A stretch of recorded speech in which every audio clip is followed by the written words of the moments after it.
الله أكبر الله أكبر الله أكبر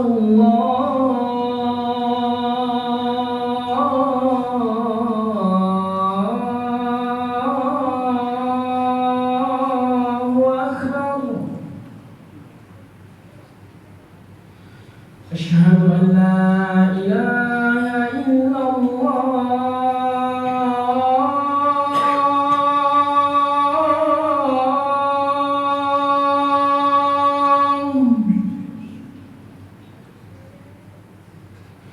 أشهد أن لا إله إلا الله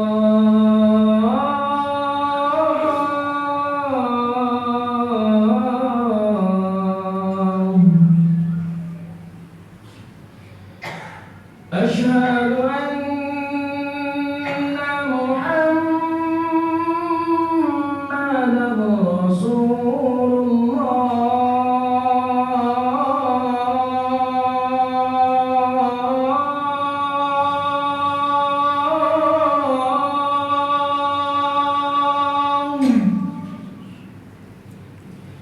أشهد أن محمدا رسول الله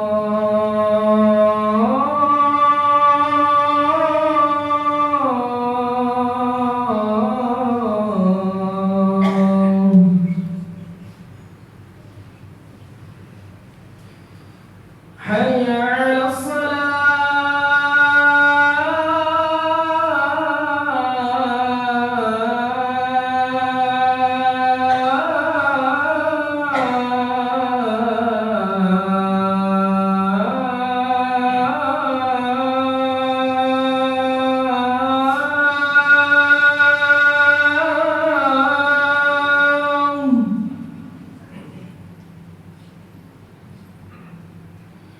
حي على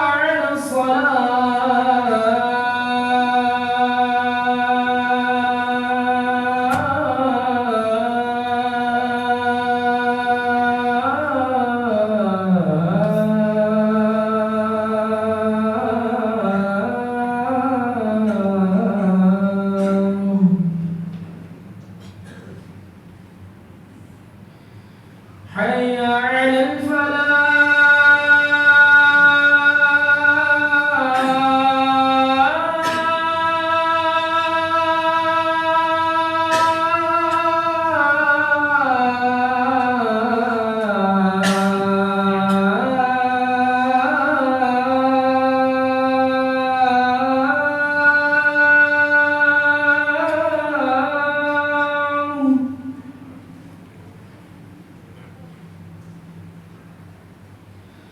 حي على الفلاح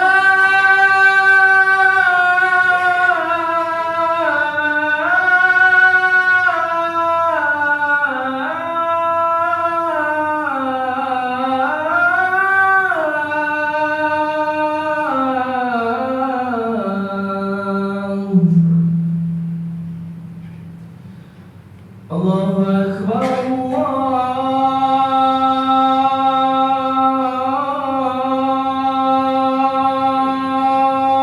الله أكبر لا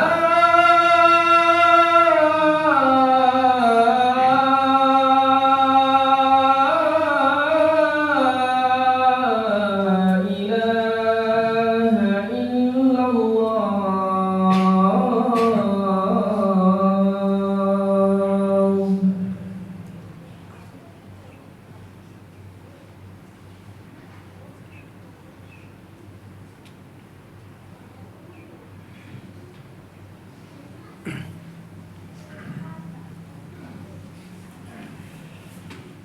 إن الحمد لله نحمده ونستعينه ونستغفره ونعوذ بالله من شرور أنفسنا وسيئات أعمالنا من يهد الله فلا مضل له ومن يضلل فلا هادي له أشهد أن لا إله إلا الله وأشهد أن محمدا عبده ورسوله قال الله تعالى في القرآن العظيم يا أيها الناس اتقوا ربكم الذي خلقكم من نفس واحدة وخلق منها زوجها وبث منهما رجالا كثيرا ونساء واتقوا الله الذي تساءلون به والأرحام إن الله كان عليكم رقيبا يا أيها الذين آمنوا اتقوا الله حق تقاته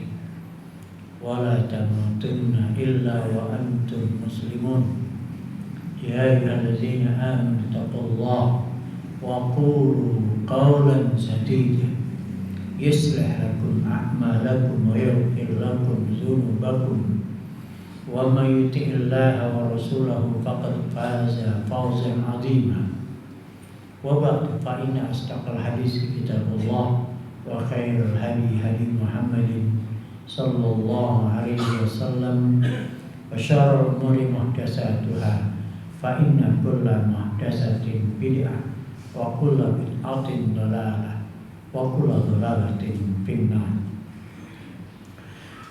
Jamaah salat Jumat rahimakumullah. Kesempatan kali ini kita mengambil faedah dari hadis Mu'adz bin Jabal radhiyallahu anhu.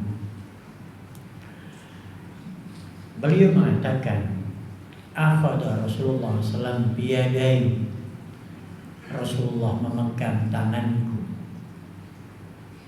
Summa qala, kemudian beliau mengatakan, ya Mu'adz, wallahi inni la uhibbuka. Wahai Mu'adz, demi Allah, aku sungguh mencintaimu. Tak berapa lama kemudian Rasulullah mengulang lagi, ya Mu'adz, wallahi inni la uhibbuka. Demi Allah aku mencintaimu. Kemudian beberapa saat kemudian Rasulullah mengulang lagi, ya Mu'adz,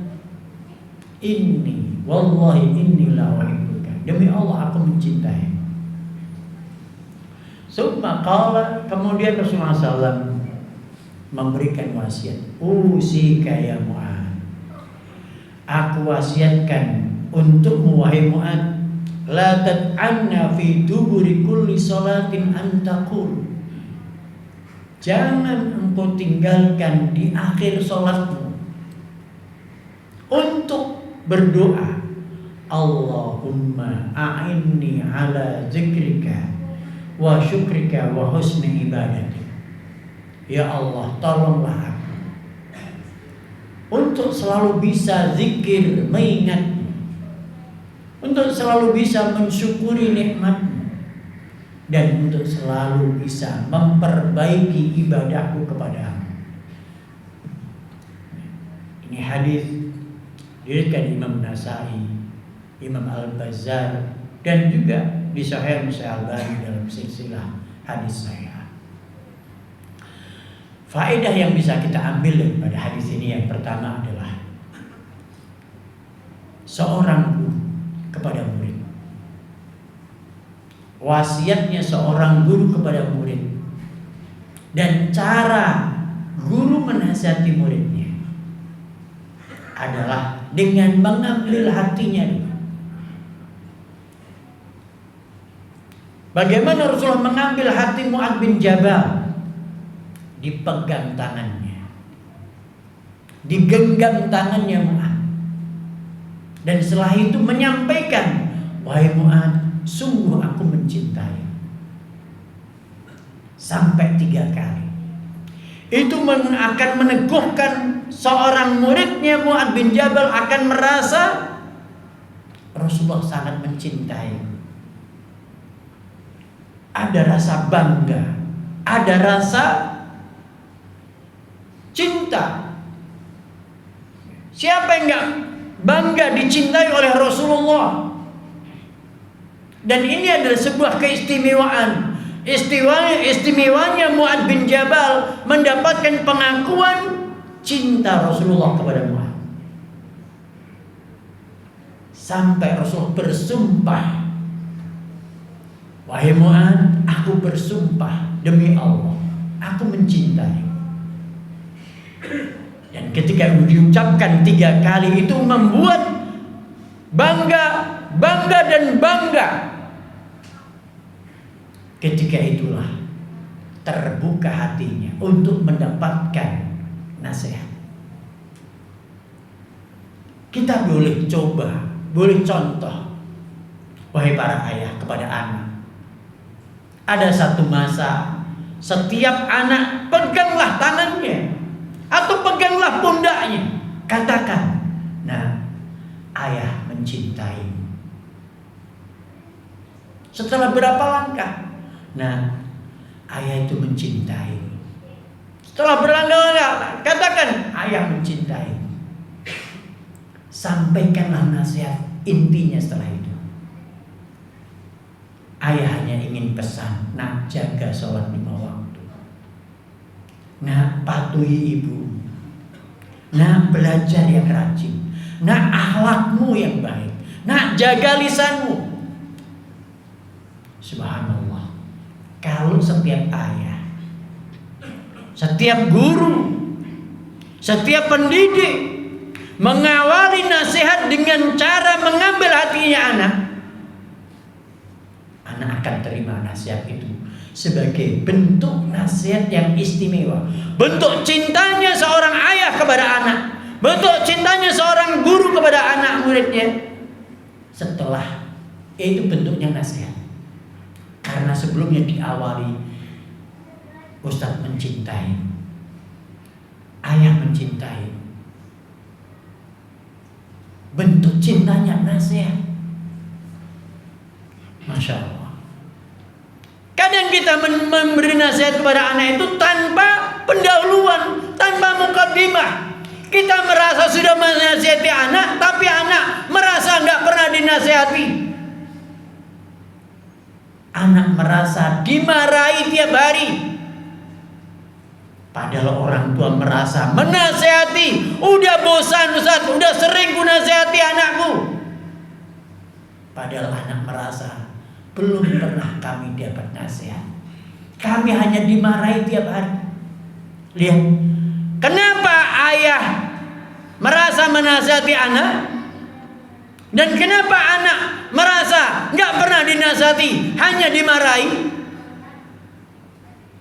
Karena intonasinya. Ayahnya, gurunya ketika memberikan nasihat dengan intonasi yang tinggi.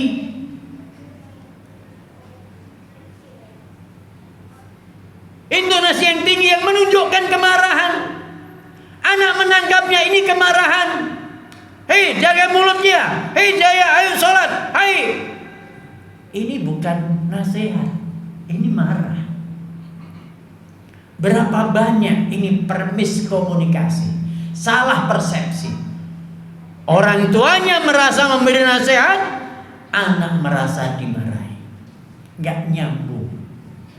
Lihat kalau kita contoh Rasulullah SAW, pegang tangannya, genggam tangannya, pegang pundaknya. Satu ketika Rasulullah juga memegang pundak Abdullah bin Umar, baru memberikan nasihat. Ini fikih memberi nasihat. Cara memberi nasihat, peganglah pundaknya, peganglah tangannya, sampaikan sayangnya kepada anak. Dan setelah itu baru kasih nasihat.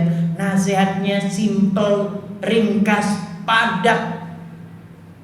Nasihat gak perlu panjang kali lebar kali tinggi, panjang sekali. Nasihatnya ringkas. Jangan kau tinggalkan setiap akhir sholatmu dengan doa ini.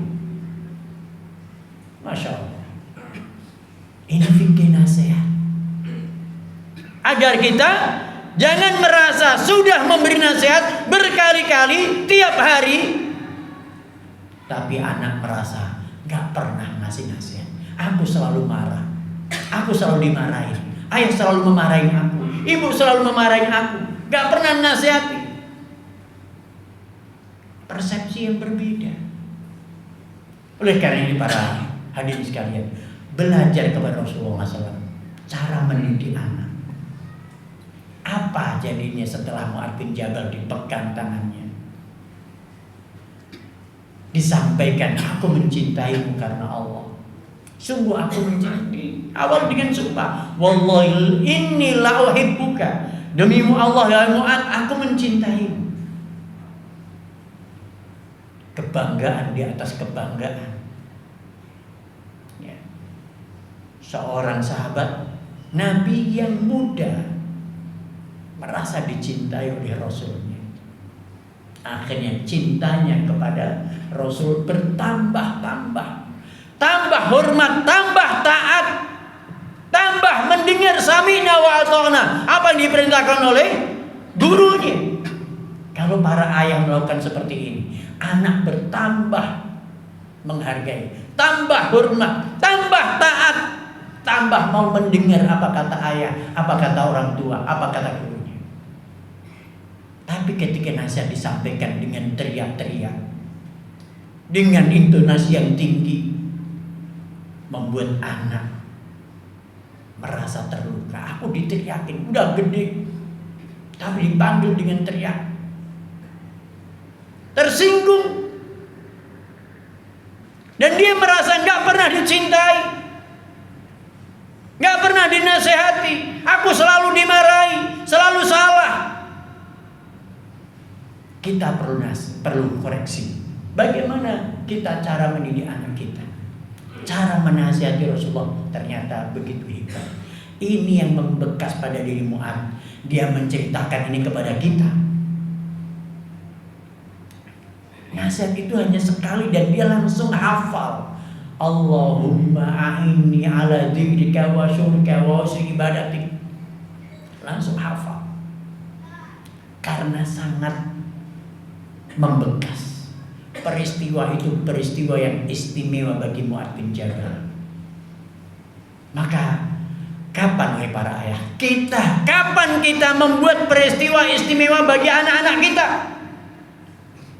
Kapan anak pertama itu punya histori yang istimewa dengan kita? Kapan anak kedua punya histori istimewa dengan ayahnya? Kapan anak ketiga dan seterusnya? Semua anak harus punya histori yang istimewa dengan ayah, punya kesan yang istimewa. Kalau ayah ingin dihormati dan ditaati, buatlah kesan istimewa. Ayah begitu sayang sama aku. Ayah begitu peduli sama aku. Oleh karena itu para hadirin, hendaknya kita, Rasulullah adalah teladan yang terbaik dalam segala sisi. Sebagai pemimpin, sebagai panglima perang, sebagai suami, sebagai guru, sebagai pendidik, semua sisinya adalah sempurna. Insanun kamil, manusia yang sempurna dalam semua sisi, yang patut untuk kita jadikan teladan dalam kehidupan kita. Apapun profesi kita, apapun posisi kita, Rasulullah teladan kita. Aku qouli hadza wa astaghfirullah lakum innahu huwal ghafurur rahim.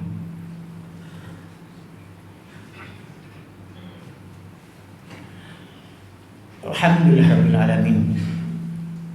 Wa bihi nasta'inuhu ala umuri dunya waddin. Asyhadu an la ilaha illallah wa asyhadu anna Muhammadan abduhu wa rasuluhu wa ba'd. Sekarang kita ambil faedah isi nasihat Rasulullah. Bagaimana Rasulullah menanamkan tauhid kepada anak? Melalui doa ternyata. Salah satunya melalui doa. Agar anak ini terbiasa memohon pertolongan kepada Allah. Rasulullah tidak menanamkan, wahai Mu'adz, engkau tidak mampu zikir pada Allah kalau tidak ditolong oleh Allah. Allahumma a'inni ala zikrika, ya Allah, aku mohon engkau menolongku, mohon pertolonganmu untuk selalu bisa mengingatmu. Zikir gak butuh tenaga. Tapi berapa banyak orang yang lalai dari zikir? Habis sholat zikirnya lupa, lalai. Padahal zikir itu adalah perkara besar. Kata Allah, wala zikrullahi akbar. Zikir kepada Allah itu perkara paling besar. Tapi kita lalai, kita menganggapnya remeh, kita menganggapnya kecil. Kita kuat berjalan berkilo-kilo, tapi nggak kuat untuk zikir, menyebut nama Allah. Subhanallah, alhamdulillah, la ilaha illallah. Berat karena nggak ditolong oleh Allah Ta'ala. Hanya orang yang ditolong oleh Allah yang bisa istiqomah zikir ba'da salat, zikir pagi petang. Hanya orang yang ditolong oleh Allah. Yang kedua, bersyukur, mengucapkan alhamdulillah, mengakui nikmat itu datang dari Allah. Semua kebaikan, kemudahan dari Allah. Itu juga berat kalau nggak ditolong oleh Allah Ta'ala. Orang yang selalu diingatkan oleh Allah, ini dari Allah, akhirnya dia memuji Allah dengan alhamdulillah, menggunakan nikmat untuk taat, bentuk syukurnya kepada Allah Ta'ala. Ini adalah orang-orang yang ditolong oleh Allah Ta'ala. Tapi orang-orang yang gak bersyukur, selalu mengeluh dalam hidupnya, melupakan nikmat-nikmat yang lainnya, kemudahan-kemudahan yang dalam hidupnya dia lalaikan, dia mengeluh terus. Ini tanda dia gak bersyukur, dia kufur nikmat. Ini orang yang gak ditolong oleh Allah Ta'ala, dilalaikan, mengecilkan nikmat-nikmat Allah Ta'ala. Hidupnya menderita karena mengeluh terus. Yang ketiga adalah memohon pertolongan untuk memperbaiki ibadah. Wa husni ibadah. Ya Allah, tolonglah aku untuk bisa memperbaiki ibadahku kepadamu. Ibadah kita, salat kita, banyak lalainya. Sepanjang takbiratul ihram sampai salam, berapa lama kita mengingat Allah? Berapa lama kita mengingat Allah? Dan berapa lama kita mengingat selain Allah? Kita dilalaikan oleh setan. Ingat kerja ini, ingat kerja itu, ingat suami, ingat istri, ingat anak, ingat ini, ingat itu. Sepanjang salat, la yadhkuruna Allah illa qalila. Gak ingat Allah kecuali hanya sebentar. Kualitas salat kita masih perlu kita tingkatkan. Kalau kita nggak pernah minta kepada Allah Ta'ala untuk ditolong memperbaiki ibadah kita hanya asal-asalan seperti itu. Puluhan tahun mendekati kematian, ibadahnya nggak bermutu. Sepanjang sholatnya nggak ingat Allah, kecuali hanya sebentar. Sholatnya nggak bermutu, mintanya surga, padahal sholatnya nggak ingat Allah. Di mana kita? Oleh karena itu, perlunya kita berdoa dengan doa ini.